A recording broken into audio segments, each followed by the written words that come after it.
JD Vance is an embarrassment. Let's be real. This is a person who threw away all his values, or the values he claimed to have. I don't know if he ever did. He's a liar. It wouldn't surprise me. To serve a guy in Donald Trump who is constantly humiliating him. Vance called him America's Hitler. Now he's his vice president. Vance said Trump wouldn't pardon all of those violent, cop-beating insurrectionists. He went ahead and did so. Vance said that the tariffs wouldn't be so bad. We don't really know what's going to happen with the tariffs. Oh, we're layering the tariffs on, and boy, are they impactful. JD Vance is doing everything he can to suck up to Donald Trump every single day, and as vice president, it's only gotten worse. And in an interview he just did with the Fox propaganda outlet, he humiliated himself as he was unable to defend Trump. And we're going to get into that all. But before we do, if I could quickly ask you to leave a like on this video. And if you haven't already and you enjoy our channel, to hit that subscribe button. It goes a long way, and it really means the world to me. Now let's get into this interview with Vance. That just went bad quick. We're going to do everything that we can to make sure that my tie-breaking vote isn't necessary. And Maria, I think there's such an important message to my fellow Republicans here. Look, you don't have to agree with everything Bobby Kennedy has ever said. You don't have to agree with everything that Tulsi Gabbard has ever said. You are meant to ask, do they have the qualifications and the character to do this job? The person who decides whether they should be nominated in the first place, he was the guy elected by the American people. That's President Trump. And he deserves some deference in surrounding himself with the people he thinks he needs to do the job. I don't know if you're going to get it. We saw the minority leader, Hakeem Jeffries, already go out and tell his constituents, his friends, you have to fight like heck in the street to stop President Trump's agenda. Yeah, these people remind me sometimes of the folks that were still fighting World War II in an isolated island like 30 years later. The American people have spoken. They are sick of the ridiculous performative politics. They want Americans, their leadership, Democrats and Republicans, to come together and actually get some things done. You don't have to agree with us on everything. Of course, if you're a Democrat, I'm sure you're going to vote a lot against what we're trying to do. But for Hakeem Jeffries to go out and say that you need to fight in the streets, it's dangerous, it's disgraceful rhetoric, and it's not at all what the American people ask. I think if you went to Hakeem Jeffries' district and took the people that voted against President Trump, not even the people who voted for him, the people who voted against President Trump, do you want a congressional Democratic leadership that fights in the streets or that makes your life better? Most people think the government exists to make their life better, not show up on TV, criticize the president, and not actually get anything done. Here comes the contradiction. Are we serious? So Hakeem Jeffries saying that people need to be out there protesting, having their voice heard, make sure that you're calling your representative, make sure that you're putting the word out there that Donald Trump's policies are going to have a negative impact on people's lives. You're saying that's disgraceful.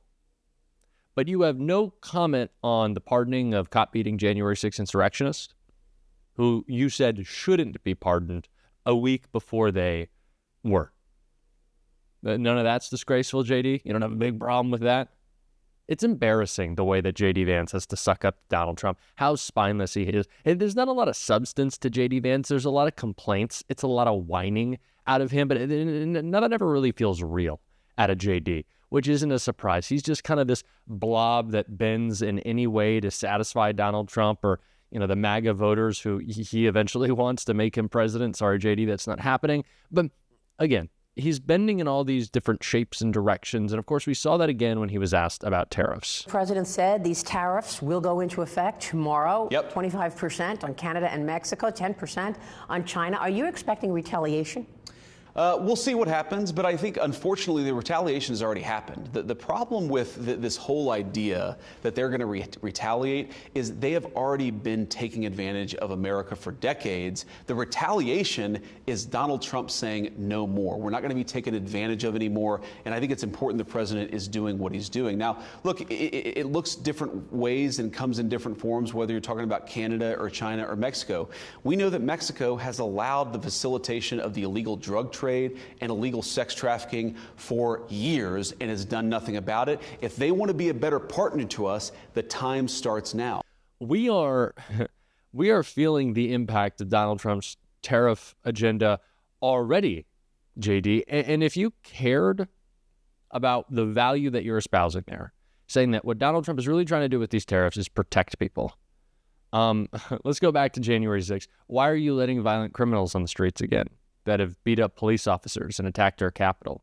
And also, if you really think that Donald Trump and his agenda is going to protect people, why aren't you protecting them from greedy insurance companies that are bankrupting people, keeping them from getting the medicine that they need? Why did you take away Medicare and Medicaid's ability to negotiate for lower prescription drug costs, JD? None of this aligns. And tell me, JD, please, that the tariffs aren't actually impacting prices, that things aren't going up when they already are and have been for a long time. But they don't care about price, especially when it comes to paying for billionaire tax cuts. Listen to what JD had to say right here. This week, the House of Representatives had their annual meeting in Florida. They went there with the goal of finding $2.5 to $3 trillion in spending cuts, offsets to this incredible agenda. They could not even come up with $300 billion in offsets. How will you pay for all of this? Well, first of all, we've got Elon Musk and our friends at Doge who are working very hard to find a lot of waste, fraud, and abuse in government. Think about this math, Maria. In 2019, the U.S. government spent $4.4 trillion. In 2024, it spent $6.5 trillion. There is a lot of waste and a lot of fraud, and that additional $2.1 trillion of spending. We are committed to getting America back on a sustainable fiscal pathway. Part of that, we really think the president believes, is the tariff equation. Part of that is cutting spending significantly, especially the wasteful bureaucrats. And part of that is growing the economy, because we've had anemic growth under Joe Biden. If we grow the economy at a bigger rate under President Trump's leadership, and I believe that we will, that is how you solve the debt problem in the United States of America. We've got to do all three of them, and we're committed to doing it. How will you pay for that? A question that is always asked about, free school lunches. Oh, well, how are we going to pay for that? Always asked about investing in battling against climate change so we don't have natural disasters costing us more than legislation that would prevent them. Well, employing hundreds of thousands, if not millions of people in good union jobs. No one ever asked about that. But when it's tax cuts for billionaires, we'll find a way. You don't need to worry about the cost. Come on now. Let us have our tax cuts for the billionaires. Let us run up the deficit. We don't care. Elon needs another 100 bill. These people are shameless.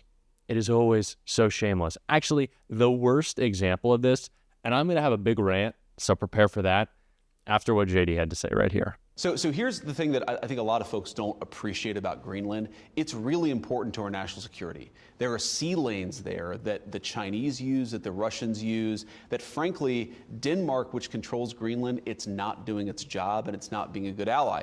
So you have to ask yourself, how are we going to solve that problem, solve our own national security? If that means that we need to take more territorial interest in Greenland, that is what President Trump is going to do, because he doesn't care about what the Europeans scream at us. He cares about putting the interests of America's citizens first. There's another angle to this whole Greenland thing, Maria, that people don't realize. You've got probably 55,000 people living on Greenland who are not actually happy with Danish government. They've got great natural resources there. They've got an incredibly bountiful country that the Danes aren't letting them develop and explore. Of course, Donald Trump would take a different approach if he was the leader of Greenland. And the odds of the Panama Canal? Well, look, Panama Canal, they've violated a core tenet of the agreement. Remember, when we gave over, and I think it was a mistake, but when we gave over the Panama Canal to the country of Panama, what we said is you have to make sure that this canal respects American sovereignty and that you don't give special benefits to the Chinese that you don't give to the United States of America. I think they've failed to meet their end of the bargain, and we're very serious about making sure they do meet their end of the bargain. The Greenland as a tool for our national security, instead of a way, what it really is for Donald Trump to stroke his ego, be like, look at all this land I acquired, so he can think about his legacy. If Greenland is so important in keeping us safe and protecting our national security with Russia in mind, he was talking about Russia. We need that piece of land. Maybe we should be focusing on a different country very close to Russia that's important for our national security, JD, in Ukraine. Maybe we should be investing in them. Maybe that's an ally we should be focusing on for national security purposes. What? It doesn't compute. He doesn't even seem to care how obvious his lies are. He just doesn't. And the fact that this guy is vice president just kills me every day. especially when we recently saw Tim Walz call out Donald Trump, someone who should be vice president right now. And so let's get a little JD Vance palate cleanser. Take a listen to Tim Walz. So we're going to need some courage. This is a long fight. This is ideologically everything you laid out. They want to destroy the federal government, this buyout of employees, because now they threaten them. It's here. The game is here. We knew it was coming. I don't know what people thought, that we were just speaking, that this wasn't going to happen. Donald Trump said, oh, I never heard of him. And now you got this guy Vote, that's at the heart of it. So, look, it's on. I'm glad you said that. Governors are out there. The resistance is strong. You felt it. Americans, lo and behold, like democracy and feeding their children. So they're going to fight for these things. But here's what there's a court order. Who believes Donald Trump's going to care what the courts say? Who believes he's not going to do this? We're still finding glitches in our things. We're trying to access these system again. They're not functioning correctly. And the ludicrousness, the insult to the American public to tell us that for the first time, it was just a coincidence that the Medicaid reimbursement site glitched at the same time they froze all these programs. We have to put an end to that. We have to just say, no, it's not enough. And I got to tell you, I'm sending it out to those Republican governors. We side by side. Governors we have to deliver.